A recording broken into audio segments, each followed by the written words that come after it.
Hello friends, good morning. നമ്മുടെ Kerala TV സീരിയലിലേക്ക് എല്ലാവർക്കും സ്വാഗതം. അങ്ങനെ സുഭാഷ് ഏട്ടനെ പറ്റിയുള്ള കാര്യങ്ങൾ ഇവിടെ എല്ലാവരും കൂടെ സംസാരിച്ചുകൊണ്ടിരിക്കുക. അപ്പോൾ സുഭാഷ് ഏട്ടന് വേണ്ടി നല്ലൊരു ബന്ധം കണ്ടെത്തുന്നതിനെ പറ്റിയുള്ള കാര്യങ്ങളൊക്കെ ഇവർ സംസാരിക്കുന്നു. അപ്പോൾ ഒരു നല്ലൊരു കൂട്ടാ മനുഷ്യനുണ്ടാവട്ടെ എന്ന് പറഞ്ഞ് നിധി അവിടുന്ന് അങ്ങോട്ടേക്ക് പോയി.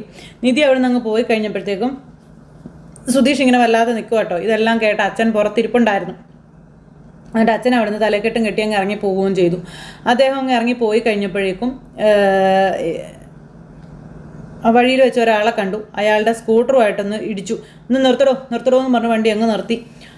അപ്പോൾ അതൊരു ബ്രോക്കറായിരുന്നു. അപ്പോൾ അയാളെ കണ്ടു കഴിഞ്ഞപ്പോൾ, എടോ, കഴിഞ്ഞ 2 വർഷമായിട്ട് താൻ എൻ്റെ വീട്ടിൽ കയറി ഇറങ്ങുക, എന്നിട്ട് എൻ്റെ മോനൊരു പെണ്ണിനെ പിടിച്ചു തരാൻ കഴിയില്ല എന്ന് പറഞ്ഞാൽ വല്ല ബ്രോക്കർ വേഷം കിട്ടി നടക്കുന്നതെന്ന് പറഞ്ഞാൽ അച്ഛൻ ദേഷ്യപ്പെട്ടപ്പം, ഭാസ്കരേട്ടാ കാണിച്ച് തന്നില്ല എന്ന് മാത്രം പറയരുത്. എത്ര വീടുകളിൽ പോയി നമ്മൾ പെണ്ണ് കണ്ടതാ, ശരിയാവാത്തത് എൻ്റെ കുറ്റമാണോ എന്ന് ചോദിച്ചു.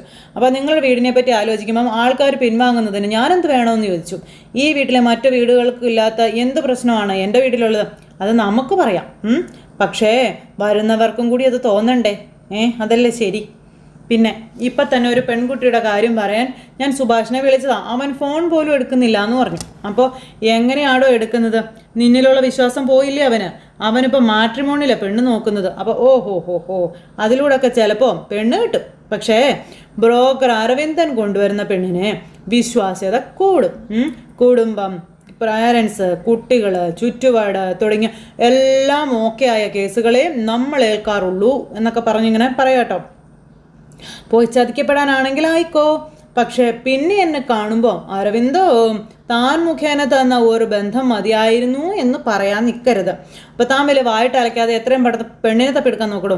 അപ്പോൾ പെൺകുട്ടികളെ കിട്ടാത്തത് കൊണ്ടല്ല ഭാസ്കരേട്ടാ, നിങ്ങളുടെ നാട്ടുകാരുടെ നാക്കാണ് പ്രശ്നം. ഏതെങ്കിലും കുട്ടികളുടെ വീട്ടുകാരന്വേഷിച്ച് അപ്പവന്മാർ ഓതി കൊടുക്കും, പെണ്ണ് വാഴാത്ത വീടാണ്, ആണുങ്ങൾ മാത്രമുള്ള വീടാണ് എന്നൊക്കെ. ഇപ്പോൾ ആ വീട്ടിൽ തങ്കം പോലെ ഒരു പെങ്കൊച്ച് ജീവിക്കുന്നില്ലടോ എന്ന് ചോദിച്ചപ്പോൾ അത് പ്രേമിച്ച് കിട്ടിയതല്ലേ, പ്രേമത്തിന് കണ്ണും കാതും ഇല്ല എന്നല്ലേ പറയുന്നത്. നാട്ടുകാർ പറയുന്നതൊക്കെ ആര് കേൾക്കാൻ? അപ്പോൾ ആ കുട്ടി ഇത്രയും ദിവസം അവിടെ നിന്നിട്ടും ഒരു കുഴപ്പം ഇതുവരെ ഉണ്ടായിട്ടില്ലല്ലോ. സന്തോഷത്തോടു കൂടി തന്നെയല്ലേ ആ കുട്ടി ജീവിക്കുന്നത്. താൻ പെൺവീട്ടുകാരോട് അത് പറഞ്ഞ് ബോധ്യപ്പെടുത്ത. എന്നിട്ട് ഏത് നാട്ടുകാരാണ് ഇതൊക്കെ പറഞ്ഞ് ഉണ്ടാക്കുന്നതെന്നൊന്ന് പറ. അവരുടെ കാര്യമേ ഞാൻ നോക്കിക്കോളാമെന്ന് പറഞ്ഞു. പിന്നെ നോക്ക്, ഒരാഴ്ചത്തെ സമയം ഞാൻ തനിക്ക് തരും. അതിനുള്ളിൽ താൻ നടക്കാൻ സാധ്യതയുള്ള ഒരാലോചനയും കൊണ്ടുവരണം. ഇല്ലെങ്കിൽ താനേ ബ്രോക്കർ പണി നിർത്തുന്നതിനെ പറ്റി അങ്ങ് ആലോചിച്ചോളം പറഞ്ഞു. അതെന്തിനാ? വണ്ടി ഓടിക്കാൻ പറ്റാതെ വീട്ടിലിരിപ്പായി കഴിഞ്ഞിട്ടുണ്ടെങ്കിൽ എന്ത് ചെയ്യും എന്ന് ചോദിച്ചോണ്ട് നമ്മുടെ ഭാസ്കരേട്ടൻ അവിടെ നിന്ന് പോയി. അപ്പോൾ അത് കഴിഞ്ഞതിന് ശേഷം പിന്നെ അനിയന്മാർക്കും അനിയത്തിക്കും ഒക്കെ ബിരിയാണിയൊക്കെ ഉണ്ടാക്കി കൊടുത്തു. നമ്മുടെ സുഭാഷ് ഇങ്ങനെ ഇരിക്കുന്നു. അപ്പോൾ ബിരിയാണി എങ്ങനെയുണ്ടെന്ന് ചോദിച്ചു. ബിരിയാണി സൂപ്പറാന്ന് പറഞ്ഞു. സുഭാഷ് എണ്ണ ഇരിക്കുന്നില്ലേ, ഞാൻ വിളമ്പി തരാമെന്ന് നിധി പറഞ്ഞു. വേണ്ട ഞാൻ വിളമ്പിക്കോളാമെന്നും പറഞ്ഞുകൊണ്ട് സുഭാഷ് തനിക്ക് കഴിക്കാനുള്ള എടുത്തുകൊണ്ട് വരിക. അച്ഛനെവിടെയെന്ന് ചോദിച്ചു. കയ്യിലെ വീട് തീർന്നു പോയി കാണും, മേടിക്കാൻ പോയതായിരിക്കും എന്ന് പറഞ്ഞുകൊണ്ട് നികേഷ് പറയാം. അന്നേരം സുഭാഷ് ഏട്ടാ, അതെ ഞാൻ ഇപ്പോൾ ഒരു കാര്യം ഓർക്കാം. പണ്ട് സുഭാഷ് ഏട്ടൻ എന്നോട് പറഞ്ഞൊരു കാര്യം. ഞാനന്ന് 9ാം ക്ലാസ്സിലോ മറ്റോ പഠിക്കുന്നതെന്ന് തോന്നുന്നു. എപ്പോഴും എൻ്റെ അടുത്തൊരു പെൺകുട്ടി സംസാരിക്കുമായിരുന്നു എന്ന് സുധീഷ് പറയാം. അപ്പോൾ ഇവരിങ്ങനെ നോക്കും കേട്ടോ. അപ്പോൾ ഉടനെ ഒരു ദിവസം അവൾ സംസാരം അങ്ങ് നിർത്തി. പിന്നെ മറ്റൊരു ആളുമായിട്ട് കമ്പനിയായി. ഞാൻ സങ്കടത്തോടെ സുഭാഷ് ഏട്ടൻ്റെ അടുത്തേക്ക് ചെന്നു. അപ്പോൾ സുഭാഷ് ഏട്ടൻ എന്നോട് എന്താ പറഞ്ഞെന്ന് ഓർക്കുന്നുണ്ടോ എന്ന് ചോദിച്ചു. അപ്പോൾ സുഭാഷ് ഇങ്ങനെ ആലോചിക്കുക, എന്താ പറഞ്ഞേ? എനിക്കങ്ങനെ സംഭവം പോലും ഓർമ്മയില്ലല്ലോടാ എന്ന് സുഭാഷ് പറഞ്ഞപ്പോൾ എനിക്കങ്ങനെ എന്നാ ഓർമ്മയുണ്ടെന്ന് പറഞ്ഞു. എന്ത് കാര്യമാണെന്ന് ചോദിച്ചു. സുഭാഷ് ഏട്ടൻ അന്ന് പറഞ്ഞത് കല്ലിൽ കൊത്തി വെച്ചതുപോലെ എൻ്റെ മനസ്സിൽ കിടക്കുന്നുണ്ടെന്ന് പറയാം. അപ്പോൾ നമുക്ക് കിട്ടാനുള്ളത് നമുക്ക് തന്നെ കിട്ടും. അതാർക്കും തടഞ്ഞു നിർത്താനാവില്ല എന്ന്. അത് നിധിയെ നോക്കിയാൽ പറയുന്നത്. അതാണ് സുഭാഷ് ഏട്ടൻ പറഞ്ഞത്. അണ കെട്ടി വെള്ളം തടയുന്നത് പോലെ തടഞ്ഞാലും അണക്കെട്ട് തകർത്ത് അത് നമ്മളെ തേടി വരും എന്ന് സുധീഷ് പറയാം. നിധിയൊന്നും മൈൻഡ് ചെയ്യുന്നില്ല. അത് നമ്മുടേതല്ലെങ്കിൽ എത്ര പോരാടിയാലും അത് നേടാനും പോകുന്നില്ല. അത് പറഞ്ഞത് ഓർമ്മയുണ്ടോ? അപ്പം ഞാനോ? അത് എൻ്റെ സുഭാഷ് ഏട്ടൻ തന്നെയാണ് പറഞ്ഞത്. അന്ന് സുഭാഷ് ഏട്ടൻ എനിക്ക് പറഞ്ഞു തന്നത് ഇന്ന് ഞാൻ സുഭാഷ് ഏട്ടന് പറഞ്ഞു തരാം. അതുകൊണ്ട് ഇതുവരെ സംഭവിച്ച കാര്യങ്ങളിലൊന്നും സുഭാഷ് ഏട്ടൻ വിഷമിക്കേണ്ട ആവശ്യമേ ഇല്ല. സുഭാഷ് ഏട്ടനുള്ളത് സുഭാഷ് ഏട്ടന് തന്നെ കിട്ടും. അപ്പോൾ ആയിക്കോട്ടെ, മോട്ടിവേഷൻ സ്പീച്ചൊക്കെ ഓക്കെ, പക്ഷെ 9ാം ക്ലാസ്സിൽ ഇങ്ങനൊരു ലവ് സ്റ്റോറി കുറച്ച് കടന്നു പോയില്ലേ എന്ന് നികേഷ് സുധീഷിനോട് ചോദിക്കാം. അതിന് സുഭാഷ് ഏട്ടൻ ഇങ്ങനെ ഒരു ഉദാഹരണം പറഞ്ഞു തന്നോണ അതിനേക്കാളും അതിൽ കടന്നു പോയില്ലേ? നുണയൊന്നുമല്ലെന്ന് സുധീഷ്, പച്ചക്കള്ളം തന്നെയാണ്. അങ്ങനെ പറയാനുള്ള കാരണം ഞാൻ പറഞ്ഞുതരാം. എന്ത് കാരണമെന്ന് ചോദിച്ചു. ഇനി അങ്ങനെ ഒരു പെൺകുട്ടി ഇങ്ങോട്ട് സംസാരിക്കാതിരുന്നാലും സുധീഷേട്ടൻ തിരിച്ച് സംസാരിക്കാതെ വിടില്ല എന്നുള്ളത് തന്നെയാണെന്ന് നമ്മുടെ നികേഷ്. അങ്ങനെ എല്ലാവരും കൂടി എടുത്ത് പൊളിച്ചടിക്കും സുധീഷിനെ. എടാ നിന്നെ ഞാൻ എന്നും പറഞ്ഞിരിക്കാം. അപ്പോൾ അത് കലക്കിടാ നികേഷ് എന്ന് ഹരീഷ്. ആ ഒരു ഒറ്റ കാര്യത്തിൽ സുധീഷേട്ടനെ വിശ്വസിക്കാൻ പറ്റത്തില്ല എന്ന് ഹരീഷും പറഞ്ഞു. ഉണ്ട് വരുമോ? അപ്പോൾ ഓഹോ, എന്നാൽ പിന്നെ നീ 10ാം ക്ലാസ് പഠിക്കുമ്പോഴുള്ള കഥ ഞാൻ പറഞ്ഞു കൊടുക്കാം. അപ്പോൾ ഏത് കഥയാണെന്ന് ചോദിച്ചു. അത് ഞാൻ പറയട്ടെ. അപ്പോൾ കഥയൊന്നുമില്ല എന്ന് ഹരീഷ്. ഇവനുണ്ടല്ലോ അവിടെ അടിച്ചു വാര വന്നൊരു അമ്മായി ഉണ്ടായിരുന്നു. അപ്പോൾ അങ്ങനെ കഥയെല്ലാം പറഞ്ഞ് നിധിയെ ചിരിപ്പിക്കുക കേട്ടോ. അങ്ങനെ സുധീഷ് ഇരുന്ന് ഓരോന്ന് പറഞ്ഞ് ചിരിക്കുന്നത് കേട്ടപ്പോൾ നിധിക്കും ചിരി വന്നു. നിധി എന്നിട്ട് സുധീഷിനെ തന്നെ നോക്കി ഇങ്ങനെ ഇരുന്ന് ചിരിക്കുക. അപ്പോൾ അത് കണ്ടു കഴിഞ്ഞപ്പോഴത്തേക്കും സുധീഷ് ഇങ്ങനെ നിധിയെ ഒന്ന് നോക്കുന്നു. അങ്ങനെ സുധീഷിൻ്റെ ക്യാരക്ടർ നമ്മുടെ നിധി ഇങ്ങനെ മനസ്സിലാക്കി ഇങ്ങനെ ഇരിക്കുന്നു. അപ്പോൾ അങ്ങനെ ഇവർക്കിടയിൽ ഒരു സന്തോഷമൊക്കെ. അത് കഴിഞ്ഞ് പിന്നെ സുഭാഷും അനിയന്മാരും കൂടെ ഹോളിൽ വന്നിങ്ങനെ കിടക്കുന്നു.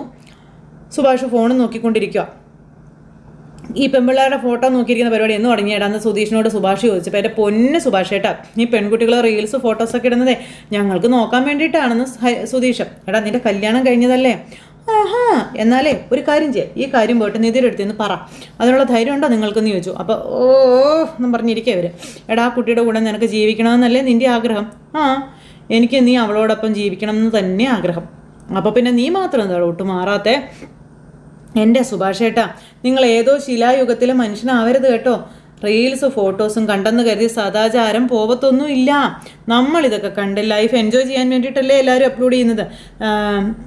നാളെ നമുക്ക് എത്ര ലൈഫ് കിട്ടിയെന്ന് നോക്കുമ്പം എണ്ണം കുറവാണെന്ന് പറഞ്ഞാൽ അവർക്ക് മനസ്സ് വിഷമിക്കില്ലേ? അതല്ലേ ചേട്ടാ, ഇതിനെ നിങ്ങളൊരു സോഷ്യൽ സർവീസായിട്ട് കണ്ടാൽ മതിയെന്നേ എന്നൊക്കെ പറഞ്ഞു. സമ്മതിച്ചിടാം, നിന്നെ ഞാൻ സമ്മതിച്ചു. അപ്പോൾ സുഭാഷിൻ്റെ നമ്പറിലേക്ക് ഒരു കോള് വരുന്നു. ഈ സമയത്താരാ സുഭാഷേട്ടനെ വിളിക്കാൻ? അത് നമ്മളാ കോഫി ഷോപ്പിൽ വെച്ച് കണ്ട പെണ്ണില്ലേ? അപ്പം കോഫി ഷോപ്പിൽ വെച്ച് കണ്ട പെണ്ണോ? അമ്പോ സുധീഷ്, അത് ഓർക്കോ. World to best. എടുക്കെടുക്ക് സംസാരിക്കാൻ വേണം സുധീഷ്. അപ്പോൾ എന്ത് സംസാരിക്കാനാണെന്ന് ചോദിച്ചു സുഭാഷ്. എന്ത് സംസാരിക്കാനാണെന്നോ?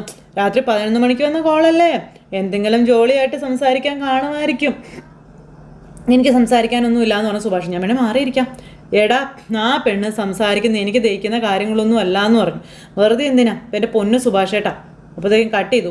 ദൈവമേ കട്ടായല്ലോ, ഭാഗ്യം എന്നും പറഞ്ഞുകൊണ്ട് ഇങ്ങനെ ഇരിക്കുക. അപ്പോൾ നമ്മുടെ സുഭാഷ് അങ്ങനെ പിന്നെ വിളിച്ചുകൊണ്ടിരിക്കുക കേട്ടോ. എടുക്കാൻ പറഞ്ഞു. അപ്പോൾ സുഭാഷ് എന്തിനെടുക്കുന്നതെന്ന് ചോദിച്ചു ദേഷ്യപ്പെട്ടു. അപ്പോഴത്തേക്ക് സുധീഷ് ചാടിയ ഫോൺ എടുത്തു. ഹലോ അപ്പോഴത്തേക്ക് ഹലോ എന്നാ പെണ്ണും വെച്ചു.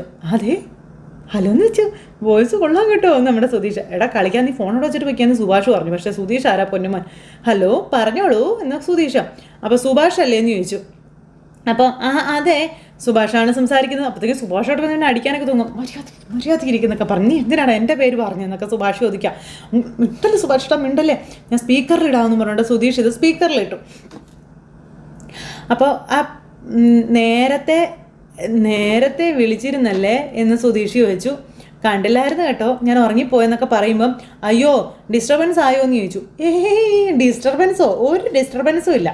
ഇയാൾക്ക് വേണമെങ്കിൽ എന്നെ ഇടയ്ക്കിടയ്ക്ക് ഡിസ്റ്റർബ് ചെയ്യാൻ കേട്ടോ. അപ്പോഴേക്കും സുഭാഷ് കുത്തിന് കയറി പിടിച്ചു.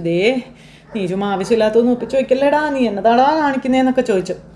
പിന്നെ പറ പിന്നെന്താന്ന് അവിടെ നിന്ന് ചോദിച്ചുകൊണ്ടിരിക്കുക. അപ്പോൾ കഴിച്ചോന്ന് ചോദിച്ചു. കഴിച്ചല്ലോ, ഫ്രൂട്ട്സൊക്കെ കഴിച്ചു. അപ്പോൾ രാത്രി ലൈറ്റായിട്ടേ കഴിക്കാറുള്ളൂ? ലൈറ്റായിട്ടുള്ളതാണ് ബെസ്റ്റ്, അത് സ്കിന്നിനും നല്ലതാട്ടോ എന്നൊക്കെ സുധീഷ് പറഞ്ഞപ്പോഴത്തേക്കും ആ പെങ്കൊച്ചിൽ നിന്ന് ചിരി. പിന്നെ പറയാൻ ഞാൻ മറന്നുപോയി. അതെ ഇയാളെ കണ്ടപ്പോൾ ഇയാളുടെ സ്കിന്നിനൊക്കെ നല്ല തിളക്കം ഉണ്ടായിരുന്നു കേട്ടോ എന്നൊക്കെ സുധീഷ് പറയുക. അതൊക്കെ കേട്ട് പെങ്കൊച്ച് ഭയങ്കര സന്തോഷം. അപ്പോൾ സുഭാഷ് എന്താ ബിസി ആയിരുന്നു എന്ന് ചോദിച്ചു. ഇയാൾ വിചാരിച്ചത്രയും ബിസിയൊന്നും ആയിരുന്നില്ല. ഇയാൾ നന്നായി സംസാരിക്കുന്നുണ്ടല്ലോ. അന്ന് കോഫി ഷോപ്പിൽ സൈലൻ്റ് ആയിരുന്നല്ലോ, പിന്നെ ഇപ്പോൾ ഫോണിൽ അങ്ങനെയല്ല സംസാരിക്കുന്നേ എന്നൊക്കെ ചോദിച്ചപ്പോൾ നീ ഫോൺ വെക്കണം ദൈവത്തെയോട്ട് ഫോൺ വെക്കണമെന്ന് പറഞ്ഞ് സുഭാഷ് അവിടെ നിന്ന് കൈ കൂപ്പി യാചിച്ചുകൊണ്ടിരിക്കുക. അത് പിന്നെ അന്ന് എല്ലാവരും ഉണ്ടായിരുന്നത് കൊണ്ടേ പിന്നെ എല്ലാത്തിനും ഒരു സമയമൊക്കെ എടുക്കുമല്ലോ ഐശ്വര്യ. അത് അപ്പോഴത്തേക്കും ഫോൺ വെക്കടാ നിന്നെ ഞാൻ ശരിയാക്കുമെന്ന് പറഞ്ഞ് ഉള്ളി പറിക്കുവാണ് സുഭാഷ്. മിണ്ടാതിരിക്കുന്ന സുധീഷ്. നമുക്ക് ഒന്നുകൂടി ഒന്ന് കണ്ടാലോ? അപ്പോഴേക്കും പിന്നെന്താ നമുക്ക് കാണാമല്ലോ, കുഴപ്പമില്ലല്ലോ എന്നൊക്കെ സുധീഷ് ഇരുന്ന് പറയാം കേട്ടോ. പക്ഷേ കൂടെ ആ ബെസ്റ്റ് ഉണ്ടാവുമോ വിജീഷ്? അതെന്താ അങ്ങനെ ചോദിച്ചത്? അല്ല കല്യാണം കഴിഞ്ഞാലും അവൻ കൂടെ തന്നെ ഉണ്ടാകുമെന്ന് ഉറപ്പാക്കണമല്ലോ. അപ്പോഴത്തേക്കും ഈ പെങ്കൊച്ചു വല്ലാണ്ടായി. അതെ ഹലോ കുട്ടി, ഞാൻ സുഭാഷൊന്നും അല്ല, സുഭാഷിൻ്റെ അനിയൻ സുധീഷാണെന്ന് പറഞ്ഞു. അപ്പോഴത്തേക്കും അയ്യോ അമ്മേ എന്ന് പറഞ്ഞിട്ട് പെണ്ണാകെ ചമ്മി നാറി വിളറി വെളുത്ത് നിൽക്കുക. എൻ്റെ ഭാര്യ നിധിയാണ് അന്ന് കുട്ടിയെ കോണ്ടാക്ട് ചെയ്തതും വിളിച്ചതും സംസാരിച്ചതും ഒക്കെ. അന്ന് നിങ്ങൾ ബെസ്റ്റിയൊക്കെ ആയിട്ട് എൻ്റെ ചേട്ടൻ്റെ മുന്നിൽ പെർഫോം ചെയ്ത് പോയില്ലേ?